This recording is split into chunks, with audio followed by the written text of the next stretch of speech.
وعلیکم ورحمۃ اللہ وبرکاتہ۔ ناظرین، جیسے کہ مسنون دعاؤں میں آپ حضرات کو مسنون دعائیں یاد کرواتا رہا ہوں اور پڑھتے رہے ہم، اور مسنون دعاؤں میں روزمرہ زندگی کے تمام وہ مسنون دعائیں ہیں جس پر میں اور آپ عمل کریں گے تو کامیابی ہوگی، اور ادروائز زندگی جانور بھی گزارا کرتا ہے، گزر بسر جانور کی زندگی بھی ہوتی ہے، انسان کی زندگی اور جانور کی زندگی میں فرق ہے۔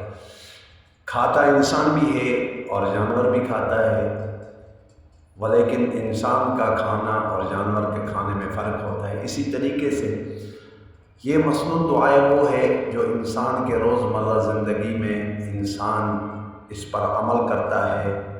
ایک تو اجر و ثواب ہے، دوسرا رسول اللہ صلی اللہ علیہ وآلہ وسلم کا طریقہ مبارک ہے، تیسرا اجر و ثواب ہے جو کہ بنی آدم کے لیے نہ ختم ہونے والی زندگی کے لیے ضرورت ہے۔ جیسے کہ اس سے قبل دعا مسجد میں داخل ہونے کی تھی، اور آج مسجد میں سے باہر نکلنے کی دعا۔ یاد رکھیں، مسجد میں داخل ہونے کے لیے میں نے عرض کی تھی کہ سیدھا پاؤں پہلے داخل کرنا ہے اور الٹا پاؤں بعد میں، اور مسجد سے باہر نکلنے کے لیے سب سے پہلے بایاں، دایاں نہیں، سیدھا نہیں، الٹا پاؤں باہر نکالنا ہے، سیدھا پاؤں اس کے بعد نکالنا ہے۔ یہ ایک سنت عمل ہے۔ الٹا پاؤں سے ہم کام کر رہے ہیں اور اجر و ثواب ہے۔ تو رسول اللہ صلی اللہ علیہ وآلہ وسلم کا طریقہ مبارک ہے۔ تو پڑھنا کیا ہے؟ اللہم انی اسألک من فضلک، اللہم انی اسألک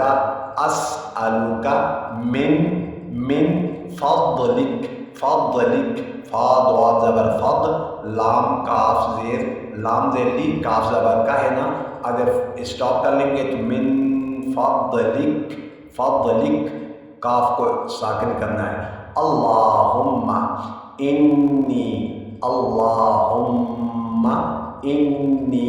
اسألک من فضلک، اے اللہ میں تجھ سے تیرے فضل کا سوال کرتا ہوں، اے اللہ میں تجھ سے تیرے فضل کا سوال کرتا ہوں۔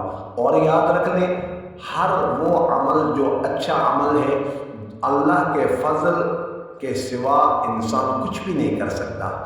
یعنی اللہ تعالیٰ نے توفیق، پچھلا عمل ہمارا اچھا گزرا ہے، اللہ نے قبول کر لیا ہے، تو پھر دوسرا جو ہے نا عمل ہمیں توفیق ملتی ہے۔